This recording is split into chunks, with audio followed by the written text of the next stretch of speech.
Good evening, you're watching Eswatini TV News Bulletin at 8, read to you by Notile Sitole alongside Nomaxabiso Nkambule. First, let's have a look at the headlines.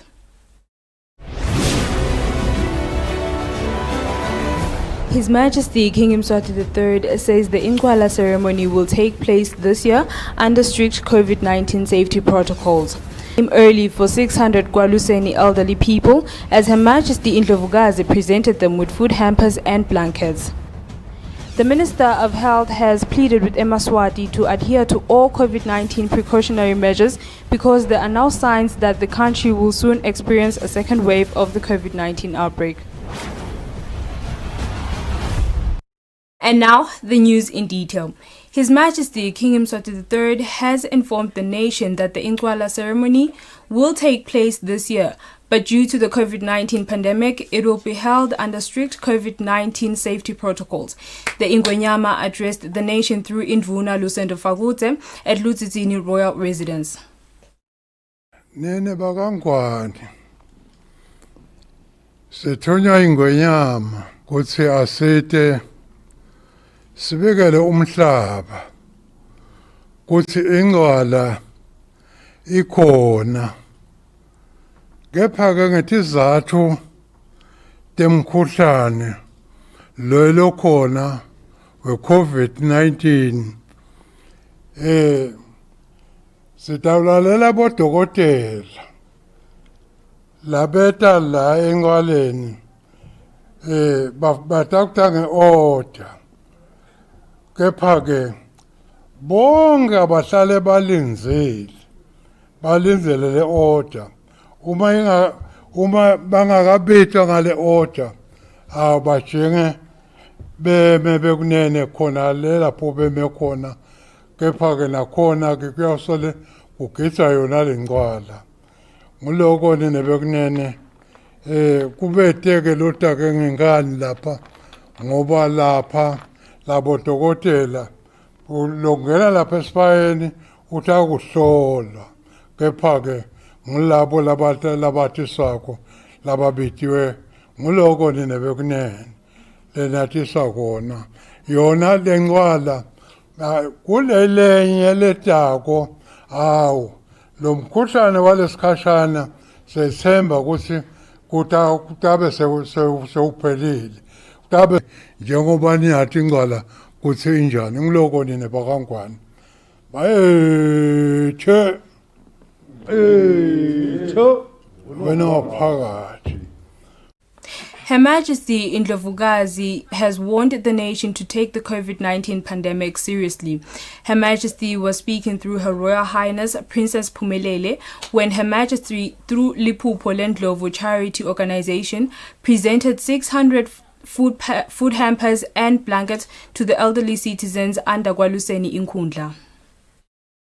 As the world continues to bear the brunt of the COVID-19 pandemic, Her Majesty Indlovukazi is warning elderly citizens and the nation at large to take the pandemic seriously.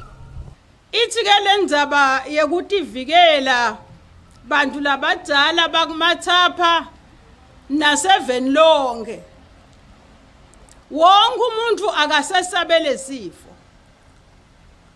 Bantu lababili nabahlangana noma kusekhanye emgwaqweni noma ngikuphi imaski ibe semlonyeni ngoba kuthi umbhodu lokhombisako noma libala lelikhombisako ukuthi lo makhalwane unayo lo mntwanami unayo lo gogo unayo uthi ke lokuthi awusivikela kokuthi sikhumbule kumaska ngaso sonke indlela nekukhweshela.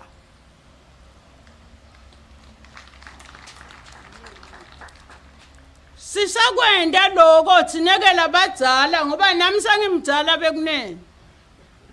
Nami ngengcile ku60.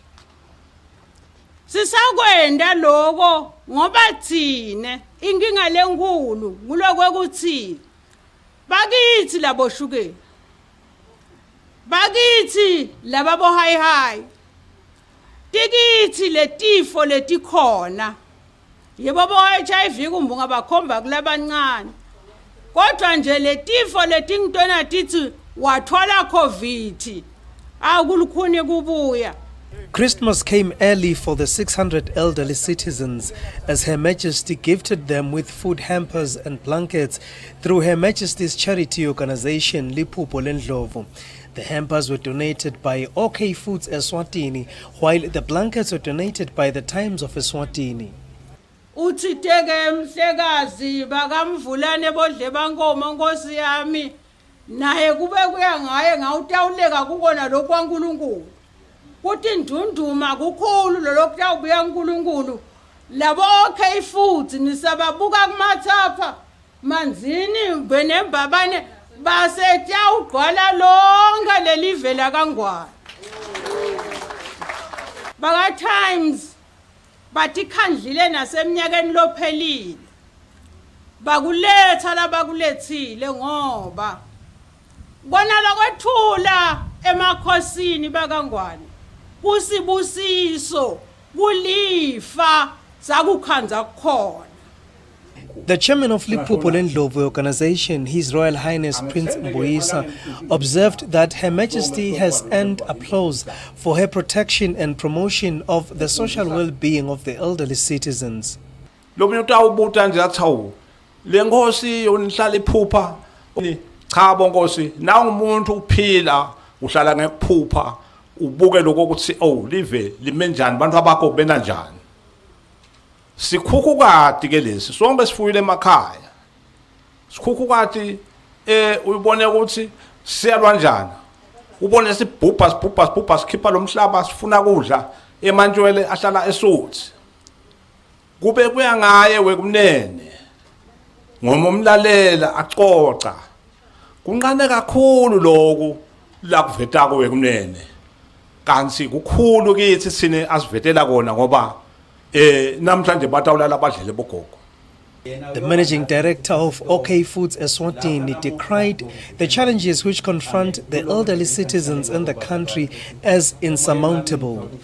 Bogogo bathwele lemakhaya sonke siyadala ngalamadolobheni sithumelele emuva sidale ngalamadolobheni sithumelele emuva amalume wamzala wabani umvana gogo ushubetela konke akufihle lokho uthi na ulethe singwa wena gogo acephule afune kunetisa wonke umuntu lokhona la khaya. Gogo Elsimbingo thanked Her Majesty on behalf of the elderly. Siyabonga kakhulu emakhosini ethu kuyasho ukuthi sisenhlitweni yabo futhi ke lokuhle ngabo lokho nababe uNkulunkulu yakhuluma ngebantu emhlabeni asho athi ngangilambile ngangomile ngangisejele ngangambalite nangibona haleluya siyabonga lesikwenzelwa ngemakhosi nine bekunene kakhulu. Dignitaries who included the Manzini Regional Administrator Chief Gija and Tulinkambule from the Times of Eswatini made use of the event to pay glowing tribute to Her Majesty for providing a comfortable life for the elderly who generally can no longer take care of themselves. On the news, I am Sandila Makanya reporting with Zwelum. On behalf of His Majesty King Mswati III, Her Majesty the Queen Mother, the government and the people of Eswatini, as well as on his own behalf, the acting Prime Minister Themba Masuku has congratulated the President of Ghana, the government and the people of Ghana on President Akufo-Addo's re-election as President of the Republic of Ghana. Masuku says the Kingdom of Eswatini joins the people of Ghana in his support as he assumes this great responsibility and express firm belief that the regional and continental collective will benefit immensely on his stewardship, leadership, wisdom and guidance as the leader of Ghana. On another note, on behalf of His Majesty King Mswati III, Her Majesty, the Queen Mother, the government and the people of Eswatini, as well as on his own behalf, the acting Prime Minister Themba Masuku, has expressed condolences to the President of the Oriental Republic of Uruguay, His Excellency Luis Lacalle Pou, the government and the people of Uruguay in learning about the sorrowful demise of former President Tabar Vazquez on Sunday, the 6th of December 2020. Masuku says it is Eswatini's hope and prayer that the Almighty God will comfort the next of kin and friends, the government and the people of Uruguay during this dark hour of loss. And now, moving on with the news. The Minister of Health, Lizinkosi, has pleaded with Eswatini to adhere to all COVID-19 precautionary measures because there are now signs that the country will soon experience a second wave of the COVID-19 outbreak. The minister was speaking in a press conference that was held at the Cabinet offices in Mbabane. With the numbers of people with COVID-19 on the rise, the signs of a second wave of COVID-19 is now looming. The Minister of Health, Lizinkosi, has asked members of the public to observe all necessary precautions and ensure safety from COVID-19. The minister says, luckily, the COVID-19 vaccine will soon be available, but locally, health workers will be a priority. There's a glimmer of hope that has emerged as we approach the close of 2020. The release of the results for successful COVID-19 vaccine regulatory authorities has provided new ammunition in the fight against COVID-19. As a nation, we have a team focused on developing the vaccine introduction plan, and we are consistently engaging with the global vaccine facility called COVAX to ensure that we have access to the COVID-19 vaccines for our priority groups. Our focus is to save lives, and hence the vaccine will be administered first to health workers and then to those with highest risk of death from COVID-19.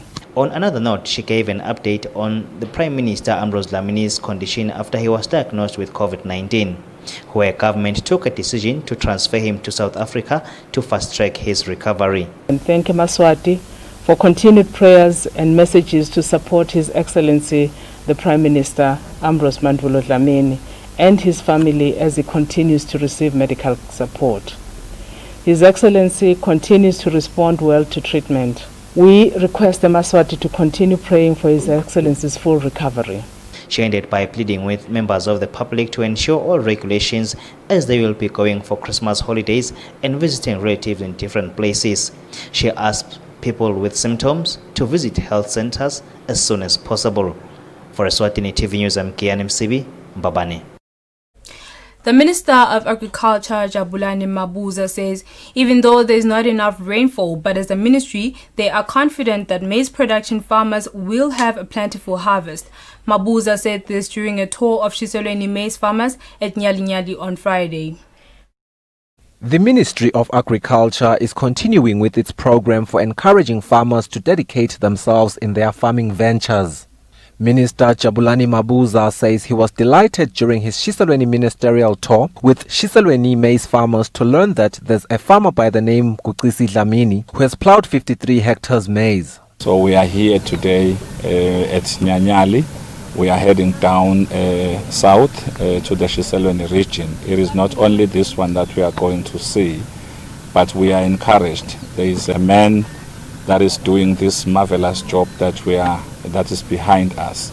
This is 53 hectares of maize production by just one Liswati, one farmer, Mr. Dlamini. So we are very encouraged in what we see. And we also encourage others to please join so that at least we have maize, we eat maize that comes from the country. I think you will recall that there is a slogan for the ministry where we say, Asidle kwethu. This is what we mean. It is not about eating only, but it is also about getting into commercialized farming. Nyanyali farmer Mkukwisi Dlamini thanked the Ministry of Agriculture for visiting them as farmers. Dlamini says he is encouraged to continue working hard on his maize production.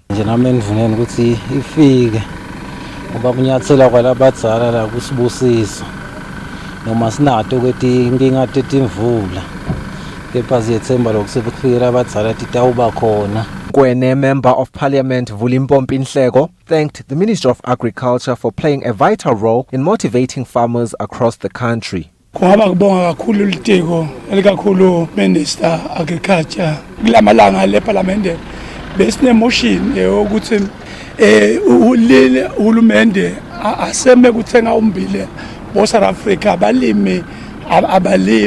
Minister Mabuza says independent large-scale maize farmers have the benefit of financial self-sustenance as well as creating job opportunities for others. Reporting for Eswatini TV News, Sifiso Nxumalo with Smuva Shongwe, Nyanyali. The Ministry of Housing and Urban Development has shown the Ministry of Tinkhundla Administration and Development a piece of land that has been allocated for the construction of the Manzini South Inkwala. The land is situated in Moneni in Manzini. The Manzini South Inkwala will now be closer to constituents as it is expected to be built at Moneni.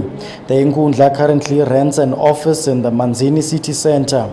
The proposed new Inkwala structure will be used by the 6 chiefdoms under the constituency, namely Mjingo, Moneni, Ngwane Park, Tikangweni, Mhobodleni and Zakhele. Manzini Regional Administrator Chief Gija explains more about the proposed structure. Sitobuka asike tohlaba soyi ngoba Inkwala ngumuntu wenkosi. Kumele kubukwe bese kuyabiselwe enkosi cha sibuke la indzawo naye wena wekunene kuthi lo muntu wakho ungabekwa la sive sakho sisebentele la sithuthukele la sihlanganele la kukhuluma tinfo letithinta impilo yabo. Manzini South Member of Parliament Thandi Nxumalo says they thank their majesties for the new proposed location. Bakhanze kufanele ukuthi bende lokwendeka lamuhla basakhele Inkwala. Siyabonga kakhulu. Sithi ngithi nje angitibongele nekubabo bonke takhamuti tasemanzini South ukuthi titamile kwenda lokungangato despite ukuthi bekude Inkwala but bazamile. Ngiyabuka ke nekuthi siyakhala ngeyouth ukuthi iyouth ayikhona kwenda lutho but isikhanzaphi naside naletakhiwo. Nyalo nakufanele sende ama activities lathide kufuneka siyo renta noma sicele emasonbeni. Kwayona lenkhundla ise office and bengimangala nje ukuthi uhulumende abe instructed baka scholarship ukuthi abayosebenzisa inkundla yaka Manzini South. Minister of Housing and Urban Development Prince Melane says it is important for constituency centers to be close to people. Siltiko siqolisile nani neliqiniso lama dolobheni sekuba ngemaplot ebantu hulumende nje bonkosi uvutene nenzawo letinjanjane ungiko nje bonkosi sithule lena wongathi ibukeka ingcanyanyanyana injanjane kepha mabatholela bakwati kudizana la imidwebo bonkosi batakwakha nje. Minister of Tinkhundla Administration and Development David Ngamphalala says government will save money after the construction of the new Inkwala. Lendawo lena sebayasinika ukuthi kwakhiwe inkundla siphume kule nhlupheko yokubhadala irent le kuyindawo ke thina masiyibuka njengoba bakhona nebaka EBC sibuka lokuthi yindawo lene. Ministry of Tourism and Environmental